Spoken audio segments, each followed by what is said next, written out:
Muy buenos días, muy buenas tardes, muy buenas noches. Mi nombre es David Willy Villarreal Mendoza, soy pastor de la Iglesia Dios es Amor. Actualmente me encuentro cursando el quinto semestre de la carrera de liderazgo pastoral en la Universidad Aquino de Bolivia. Bueno, en este módulo me encuentro en cartas generales y el encargado de esta materia es el docente licenciado Luis Fed Laguna. Hoy me voy a referir a la parte de la introducción de la carta de Santiago. Bueno, el autor de esta carta es Santiago y Santiago es Jacobo en los años 50 después de Cristo. Y en hebreo el nombre Jacobo se escribe Jacob, en griego Jacobos, en latín Santus Jacobus. Es de este idioma que viene la palabra y el nombre Santiago, porque colocan Santiago y queda con el nombre de Santiago. Bueno, hay varios hombres con este nombre en el Nuevo Testamento.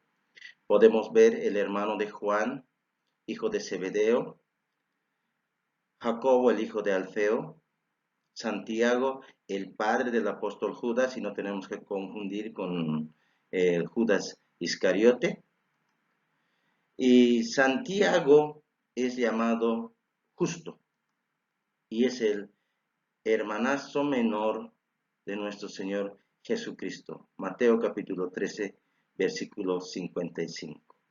Y este Santiago es un hombre de oración y dice la historia y los diferentes comentarios bíblicos que este hombre era de tanta oración que sus rodillas se parecían al de un camello. Ya, entonces, tanto orar, sus rodillas ya parecían de un camello. Es un hombre de mucha oración, es por eso que es conocido como justo. En, el, en la parte del contexto, perdón, histórico sabemos que la iglesia ha ido incrementándose en ese periodo, en la iglesia primitiva. También existieron tensiones entre los creyentes judíos y los gentiles. Y sabemos que el pueblo judío ha sido dispersada en varias regiones. Y tras la muerte de Esteban, de la misma manera, fueron dispersadas por diferentes regiones, dejando sus casas, dejando todo lo que ellos habían construido. De esa manera es que en esta diáspora judía había muchos conflictos y tensiones entre los creyentes, tanto de los judíos como de la iglesia primitiva, porque los judíos creían en la ley de Moisés y la iglesia primitiva en la fe a nuestro Señor Jesucristo. Los destinatarios que Santiago escribe es a las 12 tribus y es de carácter general por ser universal. También se dice que es cartas católicas.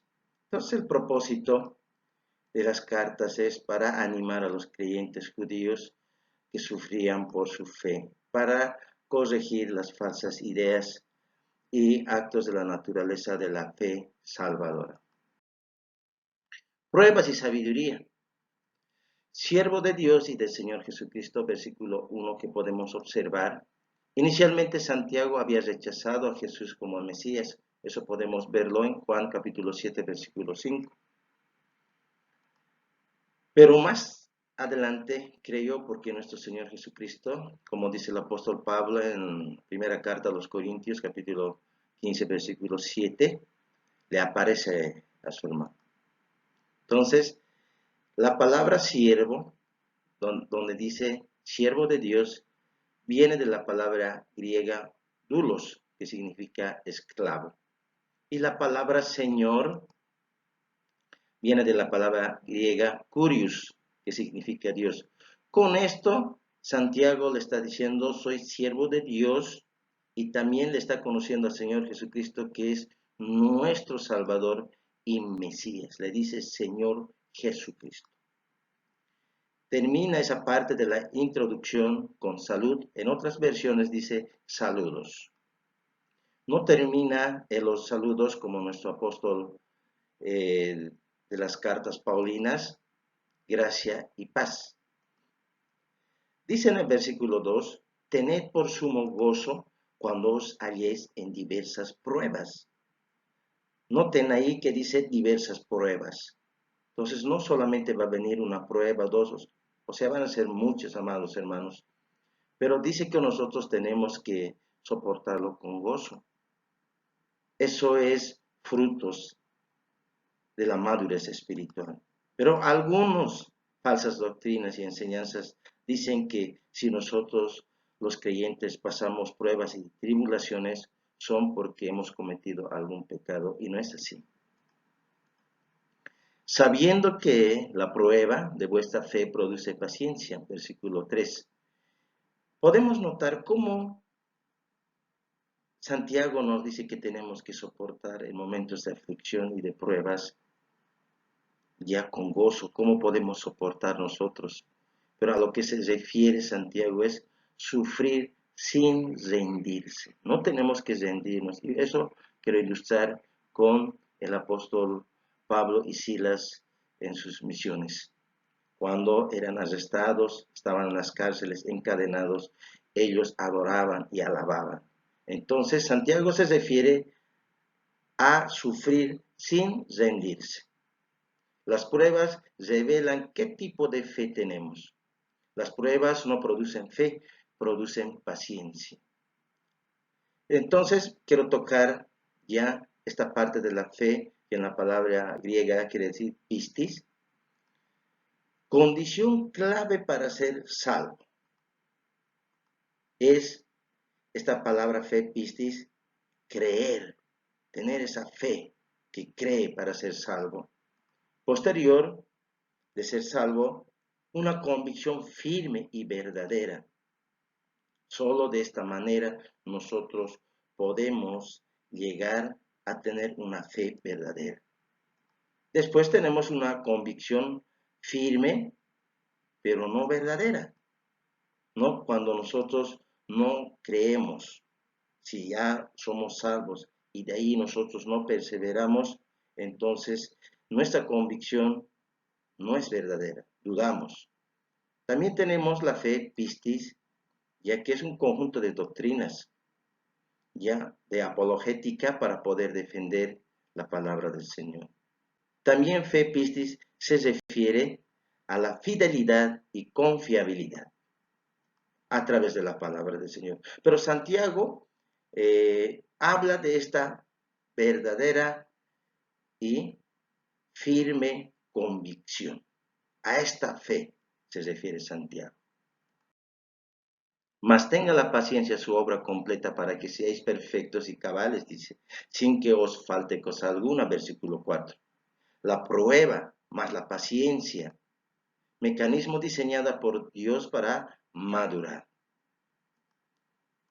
Si nosotros ilustramos, si alguna vez alguien de ustedes se ha quemado o tiene un dolor de muela, se necesita paciencia y tiempo para hacer el tratamiento.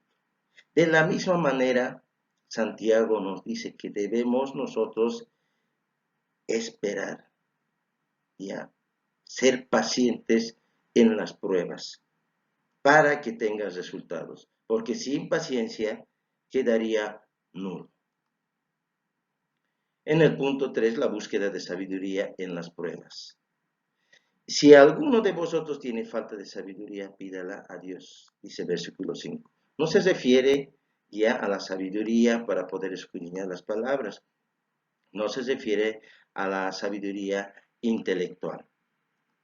Sí se refiere a la sabiduría, la llave, la paciencia que nos va a llevar a alcanzar la madurez espiritual. También nos dice que pidámosle a nuestro Señor, a nuestro Dios, a través de nuestras oraciones. Eso es uno de los requisitos principales de ser salvo.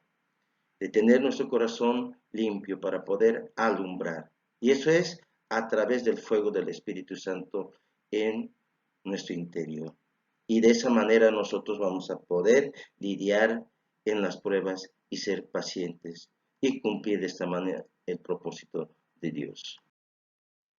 Pero pida con fe, no dudando nada, porque el que duda es semejante a la onda del mar, dice, que es arrastrada por el viento y echada de una parte a otra. Versículo 6.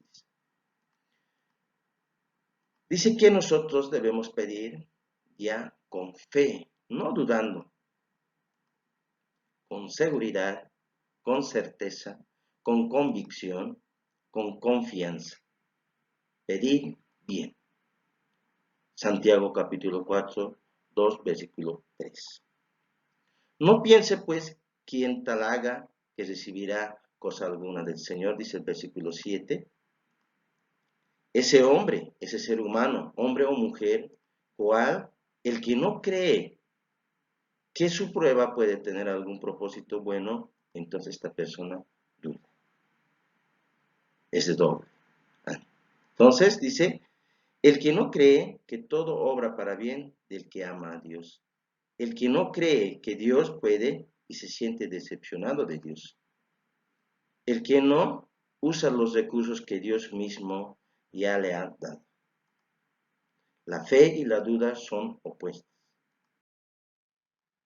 El hombre de doble ánimo es inconstante en todos sus caminos, dice el versículo 8. Doble ánimo, dos almas o dos pensamientos opuestos.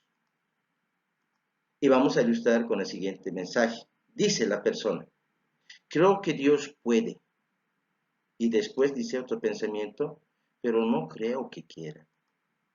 Creo que Dios quiere, pero no creo que pueda. Dios puede y quiere, pero no creo que tenga tiempo. Cree y a la vez duda. Y dice la palabra, inestable la fe del que duda, está muerta la fe. Punto número 4, aliento para los afectados por las pruebas. Dice la palabra del Señor. El hermano que es de humilde condición gloriece en su exaltación, pero el que es rico en su humillación, porque él pasará como la flor de la hierba.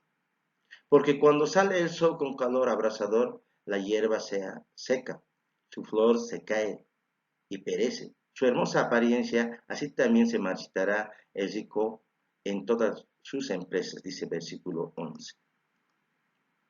Dios no evalúa en base a lo material.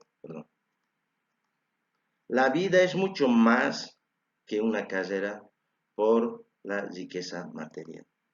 Dios evalúa en base a la madurez espiritual, crecimiento constante.